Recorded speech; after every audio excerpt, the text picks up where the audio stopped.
प्रस्ताव तुमच्या समोर या बैठकीत ठरला होता. विरोधी पक्षनेते म्हणून आणि भाजप विरोधी पक्ष म्हणून आपण या प्रस्तावाला समर्थन केलेलं आहे. सरकारने कुठलाही प्रस्ताव ठेवलेला नाही.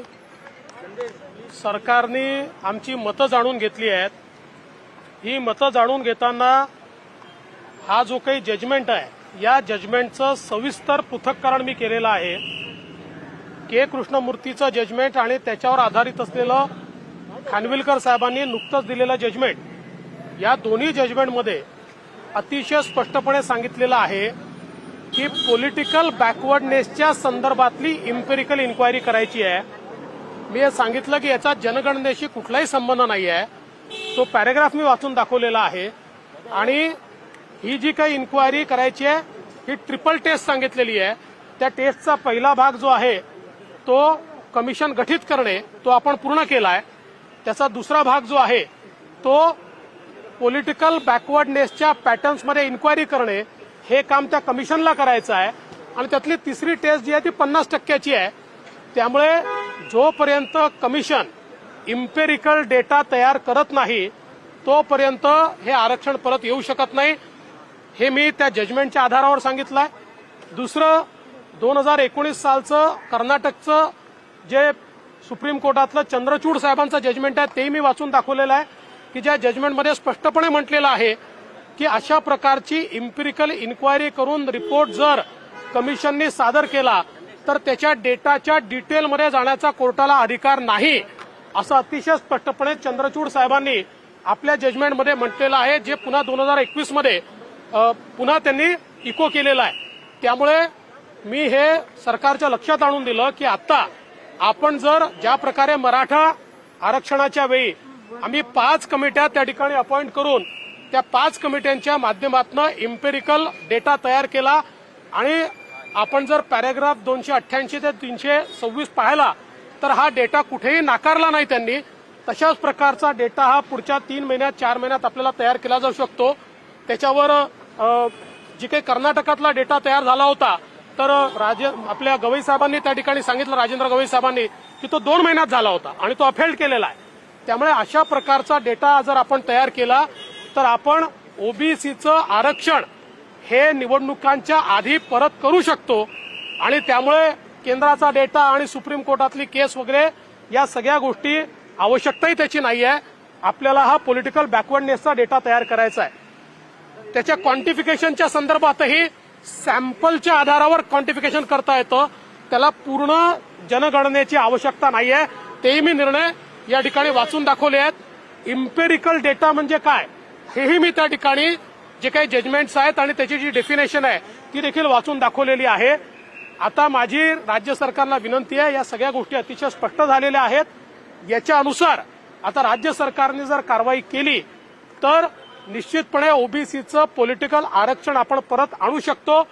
आम्ही शेवटची विनंती अशी केलेली आहे की जोपर्यंत हे पॉलिटिकल आरक्षण ओबीसीचं परत मिळत नाही तोपर्यंत स्थानिक स्वराज्य संस्थांच्या निवडणुका घेऊ नका. कारण आपण बघतो सहकाराच्या क्षेत्रात पाहिजे ती निवडणूक आपण घेतोय, नाही पाहिजे तर पुढे ढकलतोय. मग स्थानिक स्वराज्य संस्थांच्या संदर्भातही जोपर्यंत ओबीसीचं पॉलिटिकल आरक्षण परत मिळत नाही तोपर्यंत ही निवडणूक घेण्यात येऊ नये, अन्यथा अपरिमित हानी ओबीसी समाजाची होईल.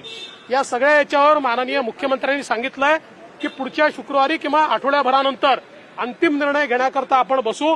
तोपर्यंत या सगळ्या मुद्द्यांवर लॉ अँड ज्युडिशरी जे काही मुद्दे आम्ही मांडले आहेत त्या मुद्द्यांवर अभ्यास करेल. तर आम्हाला ते मान्य आहे. आम्ही पुन्हा बसायला तयार आहोत, वारंवार बसायला तयार आहोत.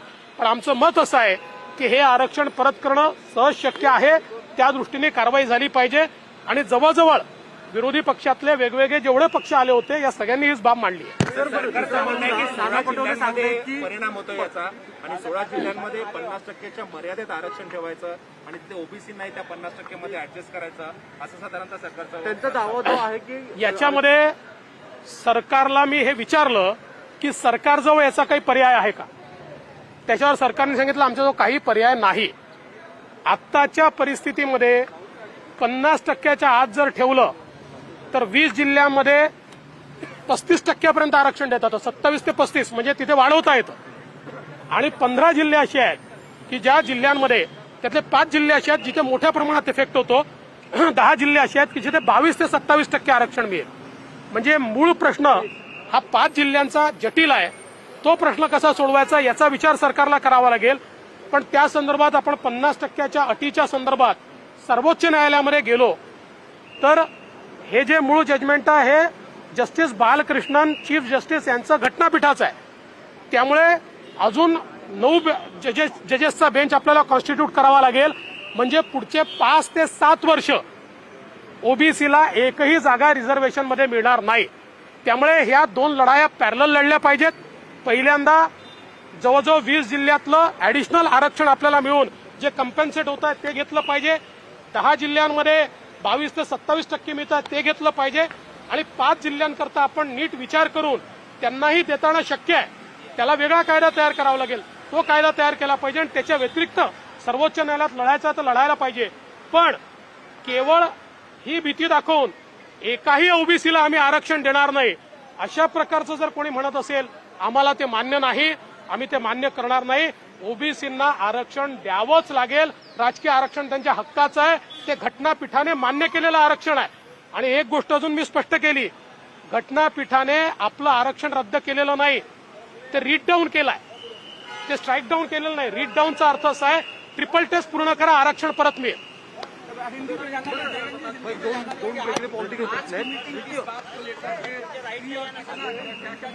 देखिए